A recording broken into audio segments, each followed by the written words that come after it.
Morning guys, morning. Morning. So shall we start now? Okay. Assalamualaikum and good morning. Welcome everyone joining us in this our webinar today. This is the first of our series of planned webinar. Today we are going to talk and discuss on issues that concerns all of us actually relating to the COVID-19 pandemic. It is clear that this pandemic will have a multitude of impact to our economy, financial market, businesses, and our society. I would say, I think all of us would agree that this is actually a life-altering event. Hence, it is important for us, all of us, to understand what and how our norms have changed in order to plan, embrace, and thrive under this new normal, i.e. to reinvent and also to readjust to this new normal. Just before I introduce the panelists and all, I am Satria. I'll be the moderator for this panel discussion. This session will run for about an hour. We will have half an hour or probably a bit less in terms of panel discussion. And after that, we'll take Q&A. So questions can be posted on Facebook Live or through live size. Okay, let me begin by introducing our panelists for today's webinar.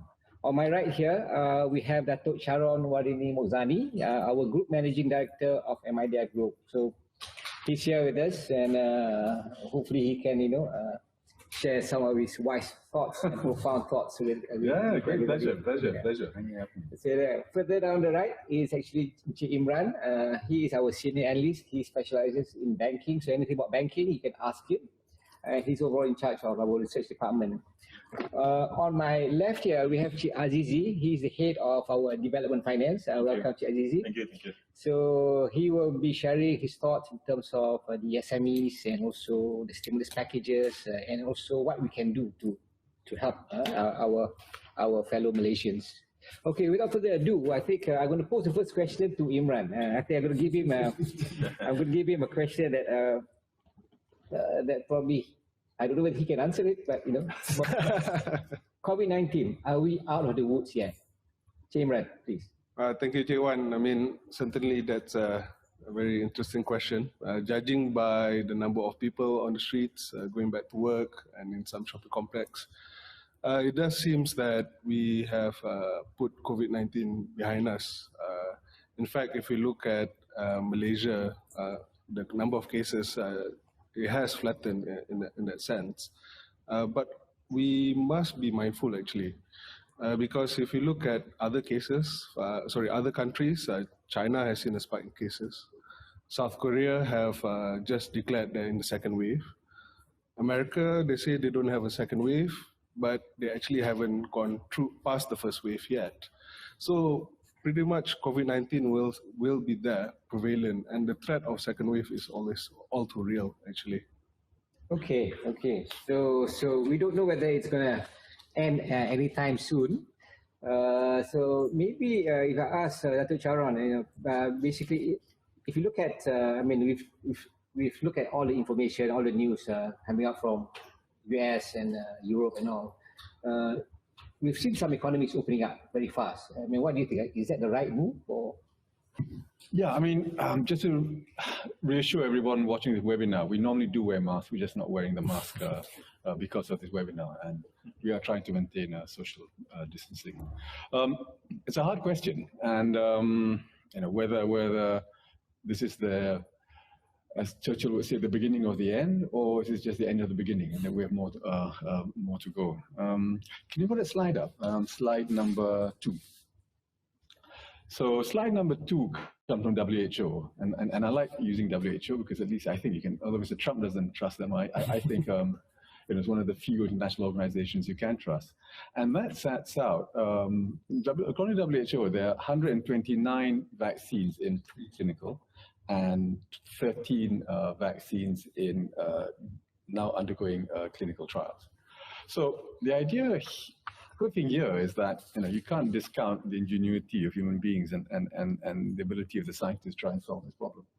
And so if you look at this, it sounds good, doesn't it? Two are in phase 3 trials. One is for the AstraZeneca University of Oxford vaccine, and the other one is from the Beijing Institute of Biotechnology. The one which is causing a lot of waves in the US, Moderna, is not actually only still in phase 2, but the Oxford University one is in phase 3. So they have released a press release. They released into the press 10 days ago to say that they're ready to supply 400 million doses to Europe by the end of the year. And they expect that they will have approval by the end of the year. So if this is true, then, it's all back to normal, right? It's all good, it's all going to happen. But then you hear other people, and other people keep saying that, second wave, third wave. So I don't know, we'll go back to this, I think, in terms of how what is the right frame of mind to view this. But, in Malaysia, schools open today.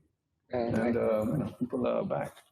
Although we are in Jalan Raja Chulan, it's still much emptier than it used to be. I agree with Charon. Thank you for your insight on that. So we have different thoughts here. One actually say that there's probably COVID will probably come to an end very soon. The other one's actually probably prolonged with the second or third wave. But I think not so much in terms of COVID. The impact of COVID as far as to our economy and also in terms of our financial markets, we've seen. The last since early March when market has actually collapsed and people were predicting the economy is going to slow down and also it's going to be a very sharp sort of drop. Yeah, the stock market is actually.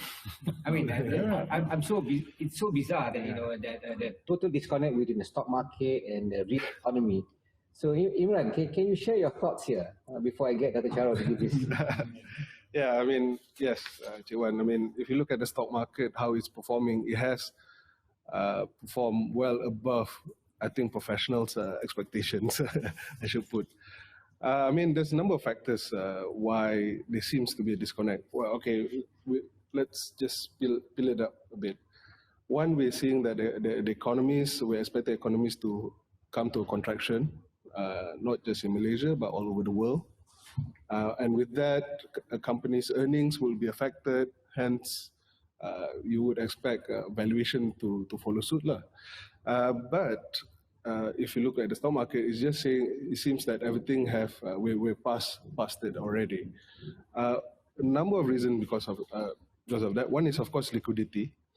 The flood of the liquidity. We calculated, we added all the stimulus programs all over the world, both fiscal and monetary, and well over $14 trillion in stimulus. So you just imagine all that money that needs to go somewhere.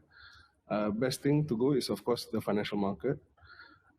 Secondly, it's driven by retailers because we've seen anecdotal evidence from Rakuten and Robinhood, where they've seen a spike in numbers of new accounts. And if you look at it from a retailer's point of view, well, with the MCO or the lockdowns, there's idle time. There's also spare cash, so to say, in terms of, for example, anyone taking a moratorium, so they have some spare cash, and low returns elsewhere. FD rates are very low, so where else to invest but the stock market? And with the technology nowadays that we have, so easy for people to go into the market. It's just accentuate or exacerbate the situation there. And then, of course, in March, when price came off, valuation becomes very attractive. Price becomes very attractive. Still doesn't answer the question. Why is the market going up while the economy is actually? Yeah. Maybe I just put a bit of fire to this whole thing. Is it because people are staying home because of the MCO? Yeah. But nothing else to do. The casinos are closed, gamblings are closed, and the only way is actually play the market. And we've seen the retail volumes, surge as far as value to the market. And this is actually not just happening here; it's actually happening all over the world. So maybe Dato Charon, if you want to comment on that, you tend to have a different. Well, not really. Can we show the slides? We've got one slide, which is slide number 5. So slide number 5 is the market just before March, so beginning of this year. The black line is KLCI, And the red line is this retail index, which retail punters index, which Imran and his team have calculated. And I'll let Imran explain how we got this index. So you can see everything crashed, right? So everything was down by a lot. KLCI was down 20%, and the retail index down 25%, something like that. Then you go to the next slide, slide 6. So sometime in March, the punters index has gone to 250, and the KLCI has hit 94. So all the professionals, including I have to confess, most of the people on this table said that they was mad. It was mad. The world's going to end. COVID is going to be a terrible thing. So we shouldn't. It's all going to happen. The third, what do you call it, third wave? Third wave. The Elliot's third wave is going to come. It's all going to end in tears, but it hasn't. So maybe sometimes the wisdom of the crowd is better than the experts. Now, some explanation is that yes, people are staying at home, and they can. It's much easier to buy shares than used in the past. In the old days, if you open a booking account now, you can just type it in. And yes, people have more time to stay at home. And yes, the casinos are closed. And yes, you can't bet on Premier League because Premier League is also shut. And all those things might be true, but hey, the market is up, right? And all the professionals got it wrong, and all the so-called amateurs got it right. So, so it is it's a hard one for me, and I think this goes back to your attitude, one's own personal attitude towards COVID. I mean, no one really knows what's going to happen, right, in the future, right? So it depends on your own frame of mind and how you see the problem. Do you see COVID as something which will be surmounted by all of us because human beings are clever people and will try very hard to do something about it? Or do we think that, it's terrible, it's going to be the end, and we'll just be like this for the next 5 years? And I can show you some data later on, which may help us answer that question. Okay, thank you, Dato. So probably just going back to Imran again, since we know that the economic numbers are not pretty at the moment, and yet the market is going up, and I think a lot of times it's actually being fueled by retail investments. The funds are coming in from the retail side. Maybe you can share your thoughts in terms of our economic numbers, so that to give a reality check as far as where we are. I think maybe we can show one slide, slide number 10. These are our forecasts from MIDF econs team. So basically, we're expecting the economy to contract 2.1%. I mean, how does this translate to the market? Basically, we are expecting earnings to come off this year. And because market should follow valuation, right? Should follow earnings. They tend to follow earnings if you look past historically. Then we expect market to actually to come off because of this of the economic contraction. But as Dato has highlighted just now, things just been going up and up and up. Again, we talk about liquidity, we talk about retailers coming in, the blue sky scenarios that investors are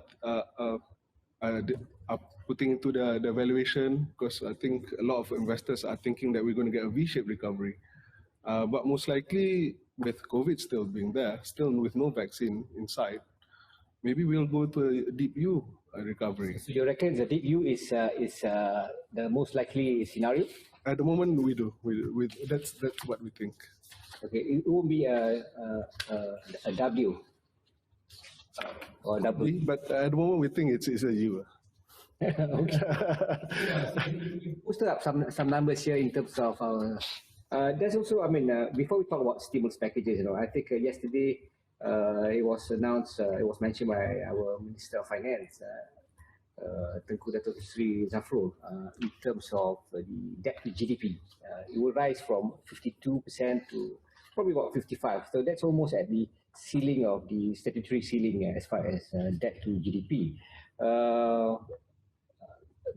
Basically, it's to fund the stimulus packages that was introduced. Can you comment in terms of hitting that ceiling? Can we go higher, or I mean, if you look technically, we can go higher because that ceiling is self-imposed, so to say. I see. Through an act. where they can just change it through Parliament to increase it to 60, 65. It depends on the needs of the country presently. So yes, technically they can increase it lah. But of course it depends on I guess what Parliament have to say about it. For that. So we'll wait for that one lah. Okay, thank you on that one. So now moving forward, okay, let's say that today is, I mean, we know that COVID is happening. It's here. We've gone through it. So what do we do now? I mean, we have to get ready for the new normal. So if you talk about industries and all, where do we put our money in? You can say. Oh, well, Share some slides here. if we look at slide 11, I mean, it depends on, you can talk about both the financial markets and the real economy as well, in terms of the sectors that we think that is going to be a benefit to the new normal and to what we're going through at the moment.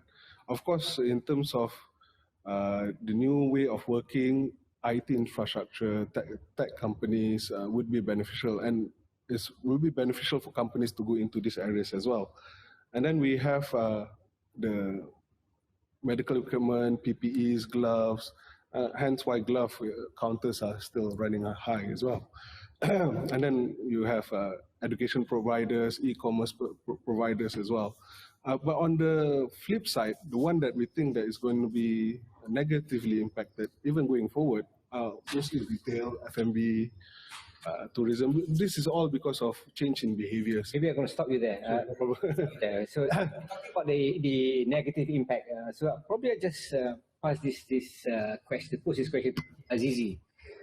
We talk about F&B, talk about tourism. These are basically related to SMEs. So you are very much down on the ground. Maybe you can share, your thoughts and experience here. Okay, talking about the new normal, by the way, thank you, Wan. But talking about the new normal, I suppose, for the businesses, the adoption of technology, I would say, would be the new norm, that they have to embark. I think that we know that this COVID-19, to a certain extent, is a blessing in disguise, and it forces a lot of businesses, to embark on technology. And of course, I would say a lot of companies, initially, they were skeptical about adopting the technology.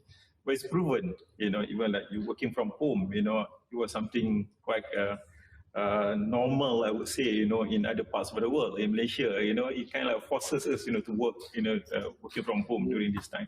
So I think the adoption of technology is one of the things that businesses, I suppose, will have to adopt, during this new normal.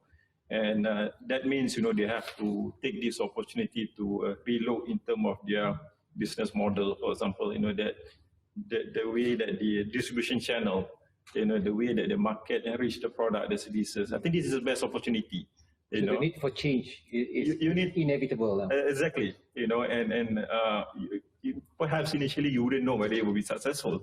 But this COVID-19, as I said, kind of like force you through, and it works, I suppose.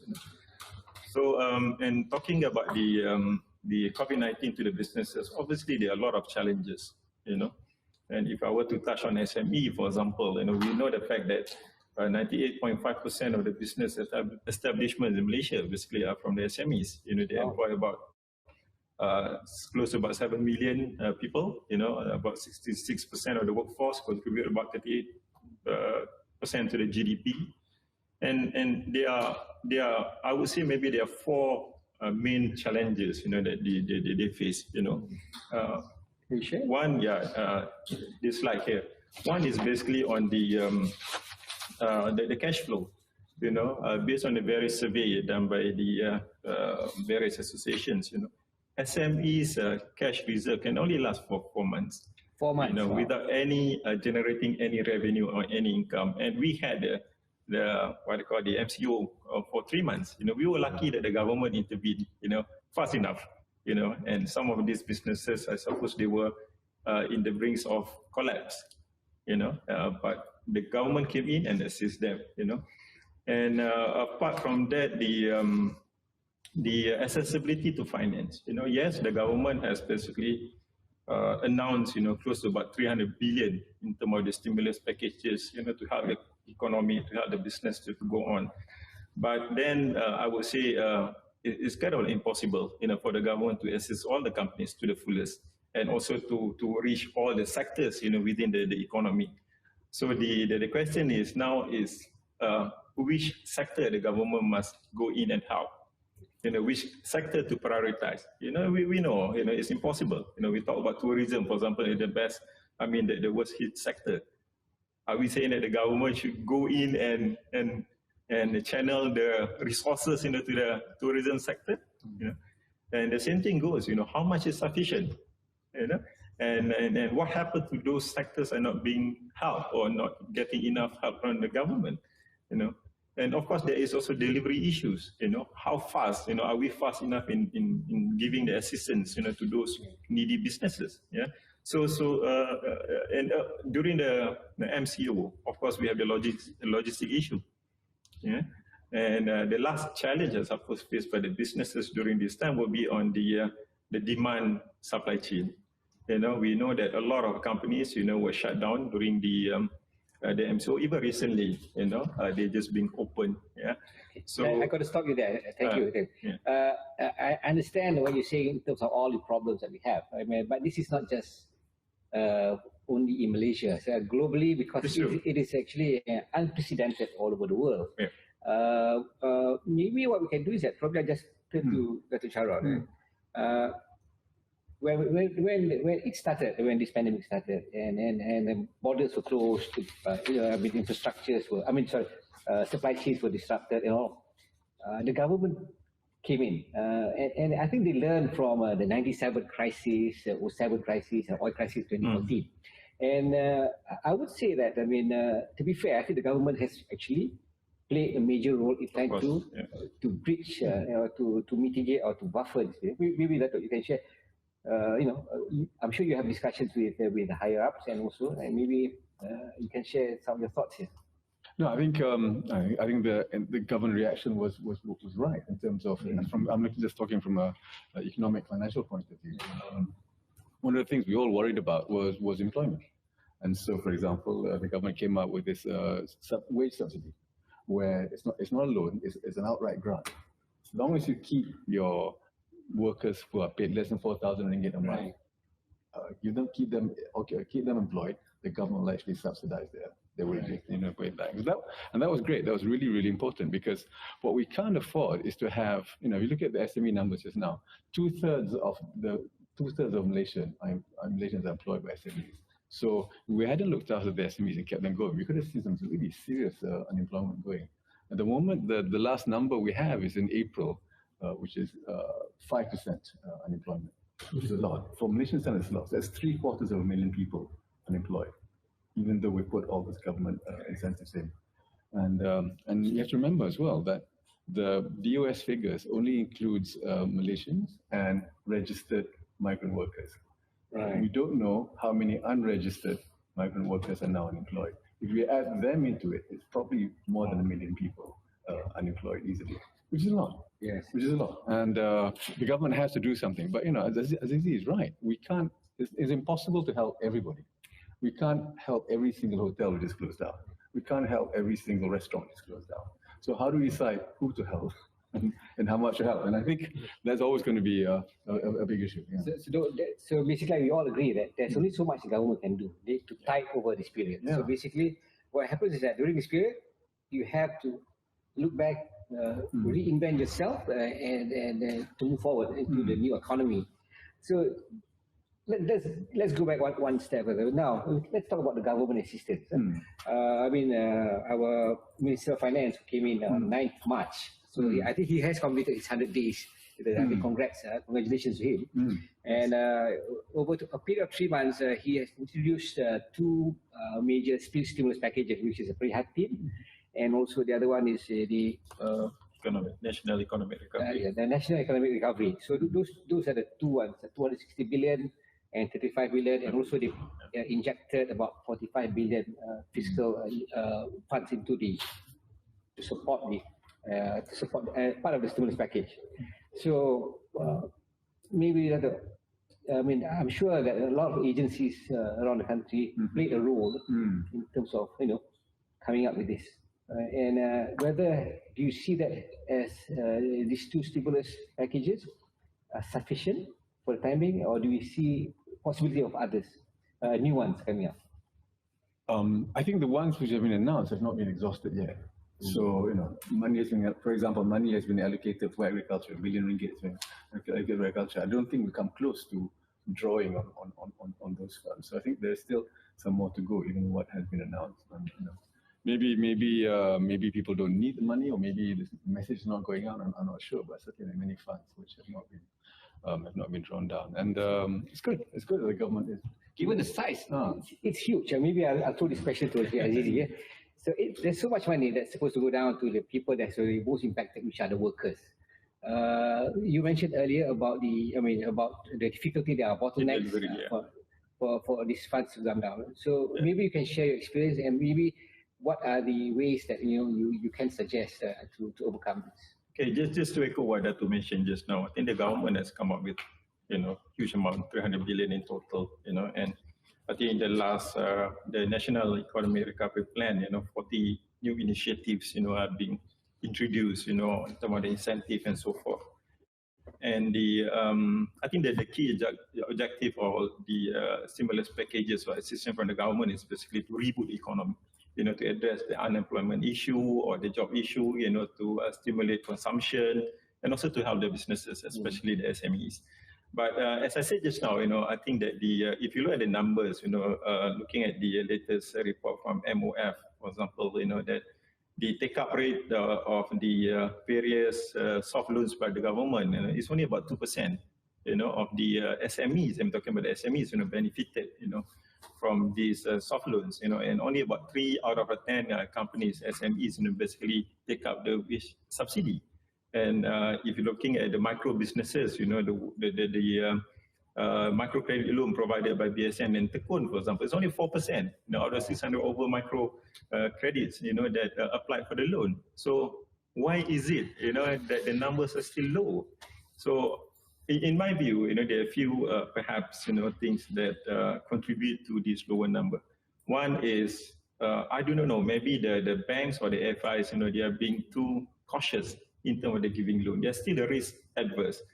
Perhaps they give loan to only those clients, that they are comfortable with, that good paymaster, so to speak, or could it be the process of applying the loans, are too cumbersome, or the speed is not fast enough, or the clarity of the loans or the government assistance, is not that clear, to the businesses. Perhaps the banks are still thinking or adopting the pre-COVID approach in terms of the credit assessment. So this could be some of the contributing factors, why the take-up rate is small. So I suppose, we need to address some of these issues, immediately. If you really want to reboot, if you really want to jumpstart, shift the gear of the economy, faster, so that, we can recover faster. And I don't know, it's something that we need to ponder further. I understand where Azizi is coming from, but the government has actually moved quite fast. The schemes are great because they've targeted certain sectors and made money available to those sectors. But the delivery of that money, mainly through the banking system, whether it's agencies or the banks, and because it's a loan. Someone must take the risk. They have to repay. The loan has to be repaid. So who's going to take the risk if the loan isn't repaid? It's not a question of, for many businesses, it's not a question of whether the loan's at 1% or 5% interest. It's whether I can, whether I got the ability to repay it. So if you ask the banks to lend, of course they lend, but what they want to know is who's supposed to take the risk, right? So and the guys who really need the money are the guys whose credit scores are the lowest. So okay, I think that's a very clear indication of where the bottlenecks are, and we've seen this. In fact, I was watching how in America when they introduced their stimulus packages, this was one of the problems. The banks did not want to lend, but what they did was they readjust, and where actually the government or the central banks would take over the credit risk.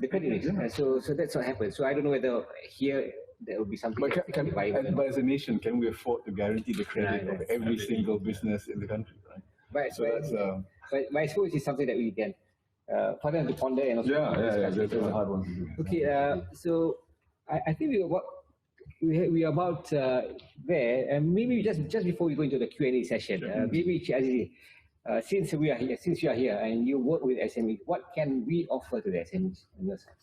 Okay, I'd just like to share this slide, on the survey done by SME Corp, I think sometime in May. If you look at the numbers here, I think about 30% say the loan approval process are not fast enough, the stringent requirement, and then about 37%, and about 30% on the lack of information. And interestingly, about 18% say they prefer something not on the debt financing, but raise capital through other means. Okay, this is where MIDF basically we've been around for 60 years. We have been in this industrial activity or involvement, since then. That's how our name implies. For example, MIDF, Industrial Development Finance. I think that we really will play our part as a DFI. We want to assist you, and for MIDF, for example, last October, we set up our business advisory unit. This is a new unit, and the purpose of the unit is basically to work closely, with all the businesses. We kind of handhold you, we'll babysit you to make sure that you have access to financing. Even if MIDF cannot offer the financing, we will tell you where to get the financing. Okay, so that is a new unit that we established last October. And apart from that, if for example, debt financing is not to your liking, then our people, my colleagues in the investment bank, they can always provide you advice, how to raise capital through what I call the debt market, for example, for equity. So we are here to basically assist the business to go. And in our own fund, for example, in the MIDF, currently we have 8 funds, that we can offer to businesses. So do come talk to us, contact us. Those are the funds, the 8 funds that we have. So feel free to come and talk to us. We will try, do our best, to assist you. We know our responsibility, as a DFI, to develop, the businesses to support the nation. Okay. Thank you, Azizi. Okay, so I think there's the email there, growyourbusiness@midf.com.my. Just drop me an email. Azizi will definitely assist you. He will respond within 24 hours. Right? Okay, now I think we've come to the end of our panel discussion. We're going straight into the Q&A. Okay, let me see. We have a couple of questions here. Probably I'll put it together. It's coming from Starbase. Okay. Should the loan moratorium be extended beyond October, considering the risk of increasing unemployment in Malaysia? That's one. Malaysia's debt ceiling could hit 55%. Will this impact the country's growth moving forward, as it will restrict the government's expenditure? So I open this to the panelists to answer this. Yeah, that was in the news today, actually, extending the loan moratorium. Right. The start today. Talking about the loan moratorium. Yeah. So at the moment, people don't have to pay back, make any loan repayments for 6 months, and that 6 months started in April. It will end in September. It will end in September, right? So as a result of that, when you look at banks at the moment, the NPL numbers look good, the non-performing loans look good, because no loans are all loans are performing. Correct. Because nobody has to pay back anything. So by definition, all loans are performing. Come September or October, we're going to see who is able to support, who can repay the loans, and who has to just close shop and do it. So I'm not sure we should give another blanket. I know it sounds very self-interested because we are a bank ourselves, but I'm not sure it's a great idea to give everybody another 6 months, because especially a blanket 6 months. Now, if there are certain businesses which require help, or certain sectors which require assistance, I think we should target those. Yeah. But to give a blanket 6 months seems to be too much. I suppose not a blanket. I think you have to review the so in 6 months' time, let's say half the businesses can repay, that's fine. And the other half can't repay, then we'll see. Okay. Out of the other half, maybe some just need a discount, and maybe some just the market has just died. Their market or whatever it is just gone, and they have to. Yeah, that is open to a lot of arguments. If I might just add to that, actually, we have to think of banks as businesses as well. If you don't pay the loans, they're not going to make any money, and that is going to impact the economy as well. They can't employ people. I'm sure they're going to be a layoff from the banking side as well. So that's school of thought, I mean, these are the customers who've been supporting the banks. They are paying the higher rates and all, the small ones. So for the last 10 years, they've been paying their mortgages, their higher purchases, and now they're in a bit of a quagmire, and the banks leave them standard. So I think there's also the moral issue here. So but we leave it to. I agree. I mean, someone's got to help them, but should it be the bank? And the banks aren't really the banks. The banks are the shareholders of the bank. The shareholders of the banks are people like PNB and PF and everybody here. So should it be the government? It should be. I mean, in some other way. In some other way, but Okay. So we are quite very much. I know it sounds terrible because you're asking a bank. Do you want to extend? It sounds like banks are very stingy, but I think it's not just that. Well, I suppose central bank will have to play a role here. Yeah. Okay, let's go to the next question. This is again, I think we've touched on this a bit on the debt ceiling of 55%. So there was a question whether can we support that? And is it? No, as Imran was saying, the law can be changed, and I mean every other country in the world is running huge. Will that impact in terms of our rating? Well, at the moment, because of the stimulus programs that other countries are bringing on, I'm sure their debt to GDP ceilings, have ballooned. Yeah. So I don't think, in a relative basis, I don't think that we would be punished in that sense by the rating agencies if we were to go up. Of course, it depends on how our ability to pay and how the economic growth going forward as well. I suppose it's because it's a new normal. It's not just for us. I think the whole world is going through the same thing. So everybody seems to do it. Okay, let's go to the next question then. Okay. Imran mentioned about liquidity earlier. Given the low interest rate environment with ample liquidity in the system, what would this mean to the capital market? Is that possible there will be a bubble burst in the asset market? Okay, we can talk about equity markets. Equity markets. I mean, that is what mostly the bubble also, so to say, that have been happening. Of course, there is a possibility of the bubble burst. Dato alluded to the Elliott third wave, where if you look at wave theory, first wave down on the way down, and then there's a rebound phase going up, and then there's another third wave going down. So if we follow that theory, of course we're expecting another wave down, because eventually fundamentals will follow the market will follow fundamentals, and earnings prospects are not that great. So yes, we do think that there is going to be another downward thrust. Okay, thank you. Okay. Or maybe not. because we've been predicting a downward bubble, for so long. There's a question on the stock market.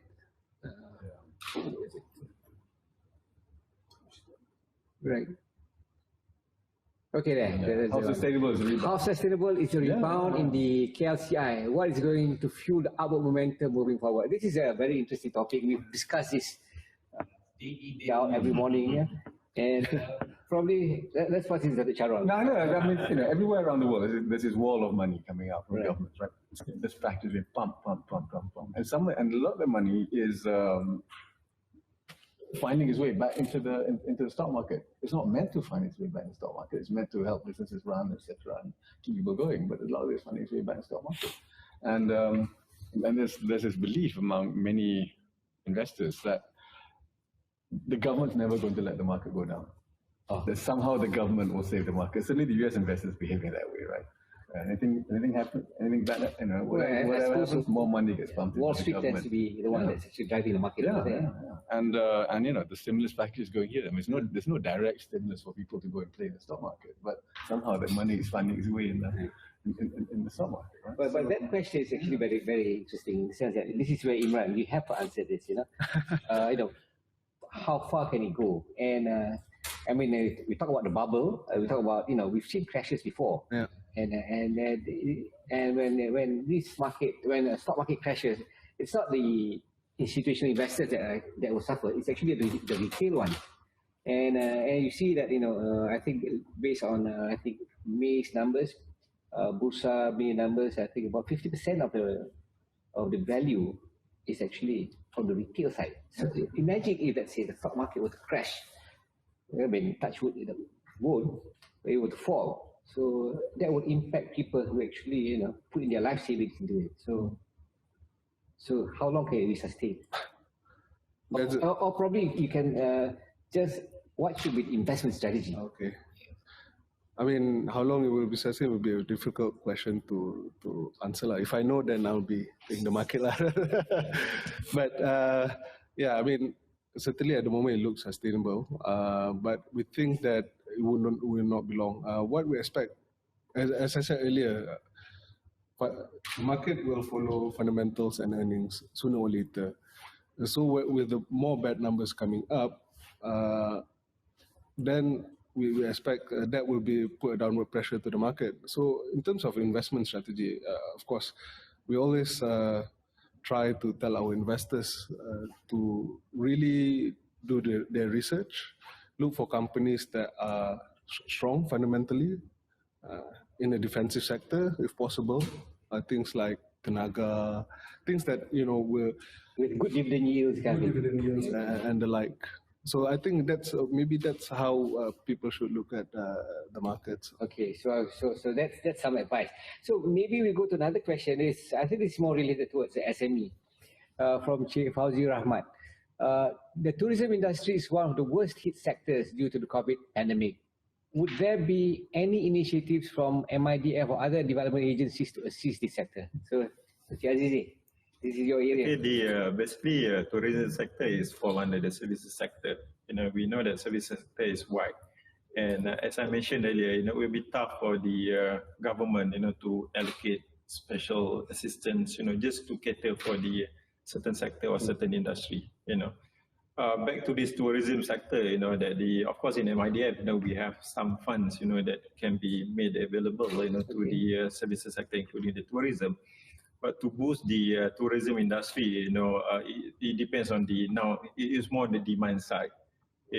How much people basically, are able to spend, on tourism, for example, and bearing in mind, we have not opened our borders, to foreigners, so everything is relying on the domestic demand at this moment, And people are also very cautious right now. The unemployment rate has gone up, so people will be cautious in terms of the spending as well. Okay, so I think the balancing act has to be there, to encourage more and more local tourism, so that we can help to boost, But as far as the MIDF is concerned, we have few funds, that we can assist, the tourism sector. Okay. But as far as we know, there's no specific allocation. There's no government for help. Okay. Do we have any questions from the FB? Okay, so one of the things about the how to view COVID and what the effect on the economy is really how we see it. So, for example, some people would see it as a natural disaster, right? So, COVID has come, we had a lockdown, and after the lockdown, we all recover. So, if you look at natural disasters like Japan after the tsunami, right? It was terrible, things crashed down, but it returned back to normal fairly quickly after that. Now, there's a school of thought which believes that. And if you see in the US, these are the people who are buying up, cruise line stocks and airline stocks and things like that, because they believe that, hey, it's not going to last forever. Just do it now. And in a sense, some of the retail stocks doing well now also reflect that. I think Genting share price, for example, has recovered. So there's this belief that it's all going to come back to normal. It won't be that long. And then there's the other school of thought, which is the WHO kind of view, which is like something has fundamentally changed in the world, and the world will never be the same again. Depending on which day it is, I believe some days, I believe the other on some days. On some days, because it depends what you watched on TV last night, and your mood in the morning, and it's hard to come a grip. And you ask the experts, and no one can give you a story. I mean, you got on one hand AstraZeneca saying that by the end of this year, we'll have 400 million doses. And then you have WHO saying that, it'll be years before you find a vaccine. Right. So everybody's got their own. Yeah, and these are people who are supposed to know things, right? Yeah. I mean, they're scientists. We're not scientists. And, so that is the big question we all face in trying to address it. Okay. Thank you, Dato. No. The next question that we have is we spoke about the positives and negatives in terms of industries during the COVID-19, the positive, negative, the neutrals. This is a question to Imran. What is the most resilient industry you feel and the weakest, and what kind of disruption can we expect in that industry? Total doomsday kind of thing. I mean, when we look at the new norm, we talk about the new norm, new way of working and everything like that. I mean, tech would be the most resilient because there's still a lot more tech adoption that needs to be done, 5G. And then when we talk about tech, it's the whole umbrella. It's not just about... technology is number one. Yes, technology is number one. That one would be okay. In terms of the weakest, what type of disruption? Again, we're talking about change in behavior. I mean, even though we have restaurants opening, they have to have less capacity because of social distancing. And that would, of course, impact the volume that people go into restaurants. Similarly with cinemas and the opening. So food, because people can order Grab. Most right, yeah. Going back to tech as well. Like us, I mean, since MCO, we've cut down our staff headcount in the office down to 20%. So we don't need the floor space. So will that also impact? I mean, theory, that could happen. I mean, if we think there's a fundamental change in human behavior, then we don't need as much floor space. Correct. If only 20% of the people have to be in the office at any one time, maybe you only need half the floor space. So everybody, just like we have all work from home. Yeah. And then maybe cinema will shut down because everyone will always be too scared to go to cinema. They just opened yesterday, I think. Yeah. So let's see what happens. Maybe people go to cinema and then, But what about industries like airlines? I mean, people still need to travel. Would that be able to survive this kind of this pandemic under the new normal? That's right. I guess the question is whether there is going to be a new normal or everything will go back to normal, to what it was before and by January next year we'll all forget about it. Some people believe that, and Mr. Trump certainly believes that. Trump's got a different. He's got a.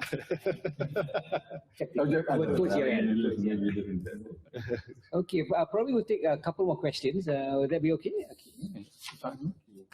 Okay. Actually, in the meantime, maybe you can just put up slide 4 while you're looking for a question. So slide 4 lists the COVID deaths. So Singapore has only had 26 COVID, well, not only, 26 people have died in Singapore from COVID, and US is the highest at 119,000. So in the whole world, 468,000 people have died from COVID. And you look at Malaysia, 121 people have died. But in terms of death per 1 million people, it's only 3.7. Well, it's not only, sorry. I should say only. But it's 3.7 people per 1 million. And Thailand's done really, really well. Less than 1 person per million. So you can look at it 2 ways. One is that it's fantastic what the governments have done in the response and how we controlled it. Or some could say there was an overreaction. Correct. Like I mean, the statistics don't lie. Yeah. So Mr. Trump could say that, it was an overreaction, in terms of the general, in the big scheme of things, it wasn't a bad thing as a probably I thought it was going to be. So, we can take it either way. Okay, we've got another question here. This is from Aishi from NST. MIDF predicted a 2.1% GDP contraction for the year. 98.5% businesses are SMEs. What should SME do to brace for the challenging period in the coming months? Probably over the next 6 months. So this is Azizi. This is a tough one. I wish I have a crystal ball and see what's in the future. But I think as I said just now, I think SMEs should take the opportunity during the MCO to test the new norm, the new way of doing business, embarking more on the technology, because I'm sure, they have to a large extent, adopt technology, during the MCO, and that will help them to basically reduce the cost of doing business, for example, will help them to reduce reliance on hard labors, for example, through the adoption of automation and so forth. I think that is moving forward, that should actually embrace, should remodel, their business, so that in the event in the future, it doesn't matter whether another wave or another new pandemic comes, basically they are prepared, to face the new challenges. So I think that would be my general views, So basically, they have to reinvent themselves. They have to go back to the drawing board, and look at, the industries, talk to the specialists and people who can advise them, talk to their banks, Okay, thank you, Chiazi. We're going to do one last question. This is going to be quite an interesting one. I think it's also related to banks, where Imran is a specialist there. From Chief Fauzi Rahmat, what are your views on the overall banking sector post-COVID-19? Say in the next 3 financial years, who will get hit the most among the domestic banks? So this is something that you need a crystal ball. Very difficult question. Very good question, but very difficult question because we still don't know what post-COVID-19 is going to be like. Like Dato alluded, it could be going one way or the other. But of course, in terms of what we can see, at least for now, banks with high exposure and SMEs would likely get hit the most. And banks with large scale in size, a lot of corporate clients, would most likely be able to sustain what we're doing. What about those with large exposure into airlines and also oil and gas?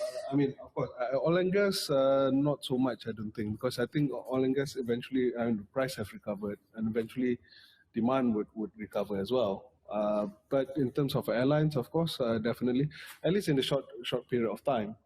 But of course, we have seen some airlines recovering in terms of their financials, in terms of the ability to raise funding. So, yeah, that would be my take on it. But to look for 3 years a bit difficult at the moment. Depends, as I said, depends on how we see post-COVID world going to be like. Yeah, I think that's what I mentioned earlier. I mean, people might forget. Might forget next year. I mean, this year is actually just a blip, Okay then. Do you have any? 3 questions. Which one? Eyeless study. Which one is that? The top one, is it? Is eyeless study? On eyeless string. Okay, what's MIDF stake? This is for Adila Megan Wiley. What's MIDF's take on I-Lestari? Positive, negative? If negative, what should have been done instead to alleviate burdens? Okay. I don't know. Should it be done differently or, Wow. It's a hard question. I don't know. What is eyeless study? Yeah, we need to know what is eyeless study. Okay. Someone Google quickly what eyeless, which one eyeless study is. I've lost track of which are all the government funds. It's the EPF. Is the EPF withdrawal. EPF withdrawal, is it? Yeah. Oh yes, withdrawal. Yeah. Okay. So none of us actually. So that means you can take your EPF money out. Correct. Yeah. Okay. Yeah, I mean, obviously, one should try and keep one's EPF till as long as you can. But if you need it, you need it. I mean, it is your savings in a way, and it means that it is rainy day. It is a rainy day. So I mean, in my view, this is my own personal view. I think it's helpful for some people to Yes, I think a lot of thought have actually been given, even to come up with the eyeless study. It has helped. Of course, there are some critics who says that you are eating to your savings, but then again, if the objective is actually to help alleviate and also buffer during that period, I think that is actually a positive sort of initiative. Okay, thank you. Do you have 2 more? Oh, you have 1 more. Imran. World liquidity and what the impact of prolonged liquidity. Well, there's some articles in the Wall Street Journal and Bloomberg and talk about just buy anything. everything's going to go up. I mean, because there's this wall of money coming in, stimulus money, and there's, nothing's going to go down. I'm sure that's true in the short run, but it can't last forever. But we've been seeing liquidity being pumped in the system since the GFC, right? Correct. Money hasn't, quantitative easing and all that. Correct. People have just been pumping money in, and it hasn't collapsed yet. So, but if you look at in terms of in terms of funds raised for QE and all, it has actually, I mean, the government debt's actually been going up. Not just here. We talk about the US. Yeah. So it has, in the UK and in other parts of Europe. It's actually being used to actually pump and prime liquidity in the market. So I don't think that's going to be something that's going to end soon, because they see that as actually to provide that stability. So it's just like you're taking a pill for your heart, whatever not. So you take it every day. So that's how I think that was. Yeah. I think it does worsen wealth inequality. So the people with money are just getting richer, because if you have the money to put in the market, you have the money to invest in assets. You're the ones just making more and more and more. And that money was originally supposed to help the guy with no money. But for some reason, that money is ending up in the market and helping out.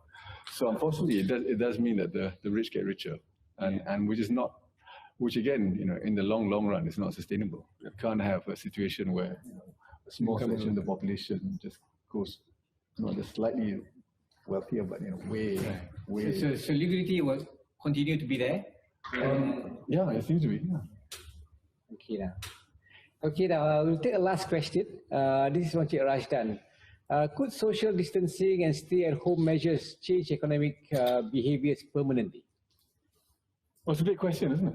It really is a big question. Will we keep the social distancing and forever, because we'll always be what's about this? I don't drive to work anymore. I just stay home. I work on a laptop. So if that's a measurement, yes, you will save more money there. You change your lifestyle. Yeah, I mean, the guys who we buy lunch from behind the office, working, out of the vans and stuff, those guys have been really badly affected. Correct. And if the behaviors have changed and everyone works from home, then on a very small scale you can see. So as long as there's no physical involvement, so that will be the new lifestyle, I suppose. So that will change. I mean, you go to the shops to buy stuff, you can order everything online. You don't have to drive, you can have meetings here. So I think to answer that, maybe we'll take that as a yes. I mean, I don't know. I mean, friends of mine who do events management, right? There's just no, zero business. Or wedding planners. Yeah, just zero business. Yeah. Will it ever recover, events management? I hope it does for their sakes. But okay then. So okay. I think our time is almost there. So probably just to recap, Dato. So surviving and embracing Malaysia's new normal. What we've done here is actually we just had a general discussion just amongst ourselves and try to answer some questions. Hopefully we did. If we did not, we apologize. So just to recap, yes, the need is actually for us to reinvent ourselves and change.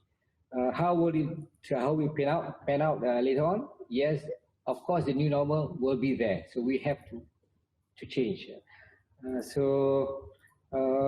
thank the government for supporting and also helping, us tide through over this period. And yeah, that's it. So before I go off, probably just share one slide in terms of the last slide, the thank you slide, just to show that if you need to contact, you can just give a call onto our hotline, or just email down to us. We thank you. Yeah, we'd like to thank the audience, the media, and also to the Lifestyle team and also the organizing committee for helping us set up this thing. So we will do this again soon. So with that,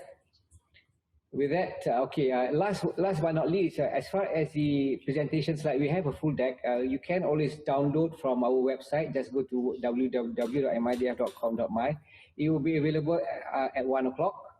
Onwards. So that's a full deck. You can go through it, and if you have any questions, you can just drop an email anytime. So with that, thank you, Imran, Dato Charon, thank you, and thank you all. Okay, bye-bye.